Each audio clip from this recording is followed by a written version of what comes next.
वंदे पुरुषोत्तमम। आज का जो विषय है वो है असत निरोध कैसे करें और ये कितने प्रकार के होते हैं।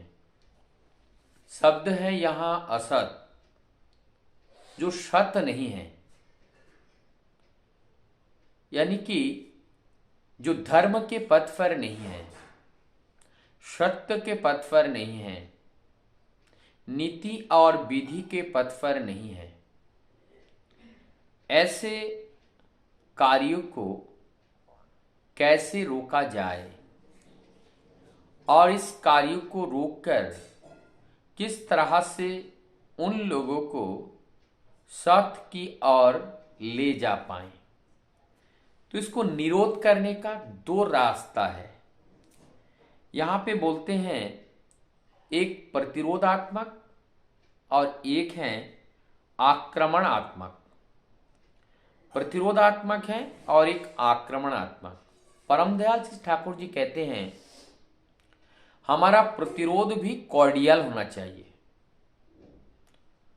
वो प्रतिरोध ऐसा हो कि उस प्रतिरोध में ऐसा सृजन ना हो कि वहां पर पूर्ण रूप से एक दूसरे अपने आप आपस में बिछुड़ जाएं। ये प्रतिरोध ठीक नहीं है। तो प्रतिरोध कैसा हो?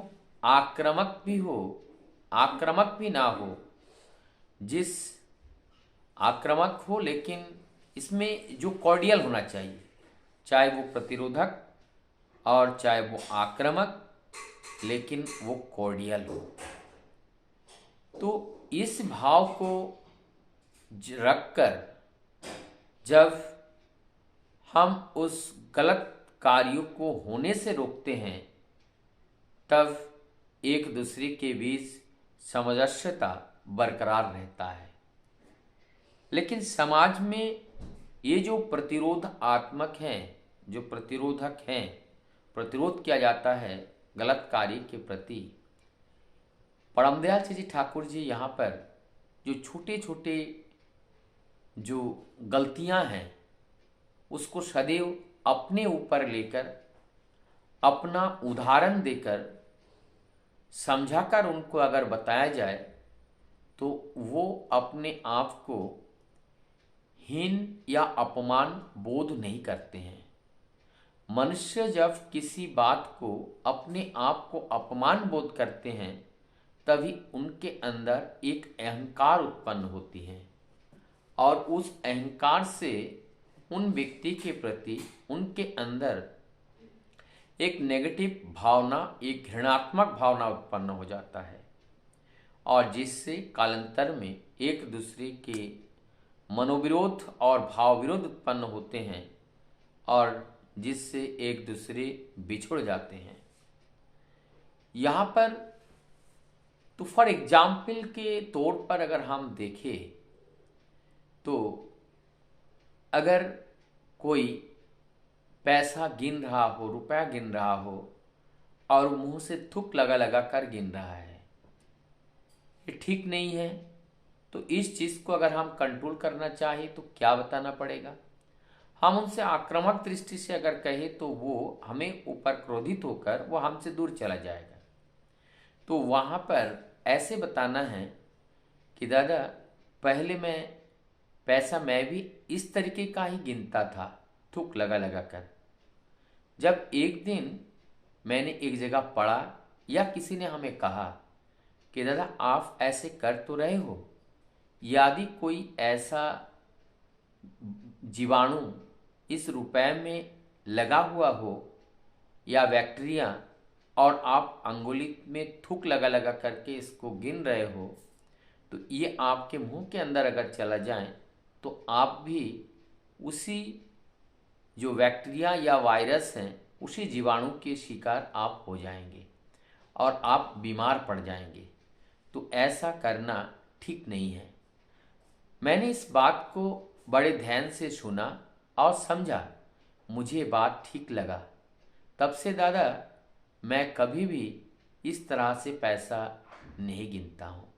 तो ये जो बात है, जब हम इस तरीके से उनके सामने, थर्ड पर्सन के सामने, जिनके अंदर के अवगुण को हमें दूर करना है, उनके सामने इस तरह से अगर मैं बताऊं, तो वो अपने आप को अपमान बोध नहीं करता है। क्यों नहीं करता है? क्योंकि वो आप उनका हिम्मत बढ़ गया कि ये खुद भी करते थे, अभी इनके अंदर परिवर्तन आया है और वो परिवर्तन उचित है, इसलिए वो कह रहे हैं, तो हमें भी इस ऐसा करना चाहिए।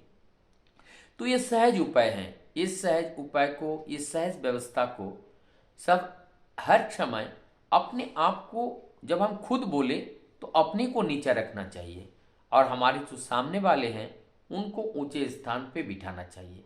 जब हम सामने वाले को ऊंचे स्थान दे करके, तो हम श्रद्धा के साथ, सम्मान के साथ जब हम उनसे बात करते हैं या किसी बात को लेकर चर्चा करते हैं, तो उस बात को वो ध्यान से सुनते हैं। तभी हम बिना उनसे संबंध खराब किए उनके अंदर के जो असत गुण हैं, उस असत गुण को दूर करके हम सद्गुण से भर सकते हैं। इससे क्या होता है, ये एक तरीके का हीलिंग है कि ये असत जब हमारे अंदर रहते हैं, अवगुण जो हमारे अंदर रहते हैं, और कोई भी चीज़ कहीं पे रहता है तो वो विस्तार पाता है। अवगुण जब विस्तार पाता है तो धीरे धीरे वो अवगुण हमारे जीवन को और नाश करने के लिए वो उधर उधर ले जाते हैं। तो हमें अवगुण को अगर कम करने का व्यवस्था कहीं से हमें मिल रहा है, अपने कोई रास्ता मिल रहा है, कोई संकेत मिल रहा है, ज्ञानी व्यक्ति उस बात को सहृदय से ग्रहण करते हुए जो इस बात को कहते हैं उनको धन्यवाद करते हैं। यहाँ पे एक बात है, यदि हमारी जीवन चलने के पथ पर कोई कमियां हैं और उस कमी को कोई अगर हमें बता दे रहे हैं, वास्तव में अपने आप को अहंकार बोध ना करके उनकी इस बात को स्वीकार कर लेना चाहिए। और स्वीकार कर लेने से अपने में बहुत फायदा है और उससे क्या होगा, वो गलती दोबारा हमसे नहीं होगी और हम और सीख पाएंगे।